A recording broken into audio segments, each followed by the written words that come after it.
Radio city podcast glamour pod RJ Akanksha सोबत.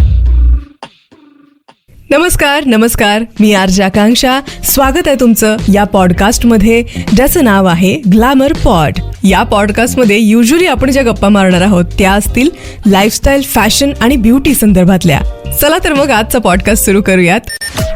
आजचा आपला विषय जो आहे तो अगदी सगळ्यांच्या जवळचा आणि उन्हाळ्यात तर अगदी प्रिय असा असलेला विषय आहे. तो म्हणजे नेहमी कसं चांगलं सुगंधी राहायचं. कित्येक जाहिरातींमध्ये तुम्ही पाहिलं असेल की एखादी अशी सुंदर मुलगी येत असते, तिच्या सोबत अगदी हवेची झुळूक येते आणि तिचा सुगंध जो काही येतो त्यामुळे सगळ्या माना फक्त तिच्याकडेच वळतात आणि तिलाच पाहतात. तुम हुस्न परी तुम जाने जहां अशी फिलिंग तिच्याकडे बघून येते त्या सुगंधामुळे. अशा जाहिराती तुम्ही खूप पाहिल्या असतील ना. पण सगळ्यात मोठा आणि महत्वाचा प्रश्न आहे तो म्हणजे नेहमी असा चांगला सुगंध कसं काय आपल्यातनं येईल बरं? इतक्या वेळा परफ्यूम मारत बसायचा का? अख्खी बॉटल आठवड्याभराच्या आत संपेल. तर खास आज तोच विषय आपण डिस्कस करणार आहोत. ते म्हणजे उन्हाळ्यात सुद्धा कसं चांगलं स्मेल करायचं. आणि हो, आज ज्या सगळ्या मी गोष्टी सांगणार आहे त्या स्त्रिया आणि पुरुष या दोघांसाठी सुद्धा आहेत. मार्केटमध्ये इतके ऑप्शन्स अवेलेबल आहेत. त्यातलं सगळ्यात पहिलं म्हणजे स्वेट पॅड्स. आता बऱ्याच वेळा असं होतं की आपण व्हाईट शर्ट घालतो, कुठले तरी डार्क रंगाचे कपडे घालतो आणि त्यावर आपल्या काखेत आलेला घाम जो आहे त्याचे चट्टे पडलेले असतात. व्हाईट शर्ट तर काखेमध्ये अगदी पिवळा झालेला असतो आणि चार चौघात बसता उठताना ते इतकं एम्बॅरेसिंग फील होतं ना, आणि वास येतो, दुर्गंधी येते, ती काहीतरी वेगळीच. अशा वेळी मार्केटमध्ये जे सगळे स्वेट पॅड्स आलेले आहेत, सॅनिटरी नॅपकिन ज्या पद्धतीचं असतं अगदी तसंच, पण साईजला छोटं आणि पातळ असं जे असतं ते आपल्या शर्टच्या काखेमध्ये ते आपण लावू शकतो. त्यामुळे काय होणार, काखेत येणारा घाम जो आहे तो सुद्धा शोषला जातो आणि दुर्गंधी त्या ठिकाणाहून येत नाही.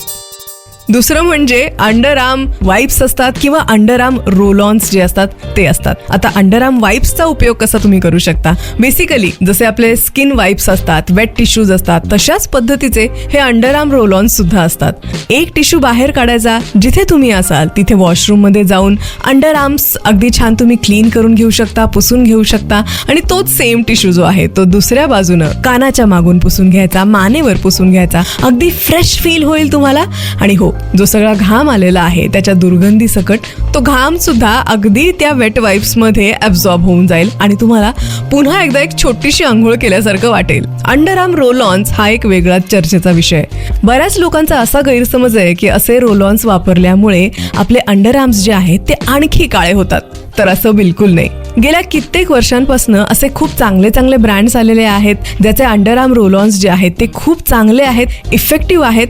आणि असे अंडरआर्म रोल-ऑन्स वापरल्यामुळे घामाचा दुर्गंध सुद्धा येत नाही आणि दिवसभर तुम्ही फ्रेश फील करू शकता. आणि हा, घामाचे चट्टे सुद्धा आपल्या कपड्यांवरती पडत नाहीत. ओडर लॉक टेक्नॉलॉजी असते ना, ती या अंडरआर्म रोल-ऑन्स मध्ये असते. सो ट्राय करून बघा मार्केटमधलं जे तुम्हाला आवडेल आणि खिशाला परवडेल असं एखादं रोल-ऑन. बरं, आता घामामुळेच फक्त दुर्गंधी येते असं आहे का?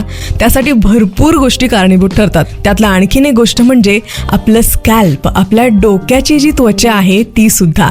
इतका जास्त घाम केसांमध्ये येतो की त्यामुळे आपण घाण स्मेल करायला लागतो. नुसतं परफ्यूम मारून होत नाही आणि डोक्यामध्ये काय आपण परफ्यूम मारू शकत नाही. सो उन्हाळ्यामध्ये ही एक काळजी घ्या की आठवड्यातून ॲटलिस्ट 3 वेळा तरी हेअर वॉश करा. नाही तर कमीत कमी 2 वेळा तरी कंपल्सरीली हेअर वॉश करा. यासाठी हेअर स्क्रबर्स जे आहेत ते रबर पासून तयार झालेले असतात, ते सुद्धा तुम्ही वापरू शकता स्कॅल्पचं डीप क्लिनिंग करण्यासाठी. नुसतं हाताने बोटाने रगडलं म्हणजे आपला स्कॅल्प जो आहे, आपल्या डोक्याची त्वचा जी आहे ती शुद्ध स्वच्छ होते असं नाही. त्यामुळे हे असं काहीतरी ट्राय करून बघा आणि शॅम्पू जो आहे अशा स्क्रबरमुळे जास्त इफेक्टिव्हली काम करेल.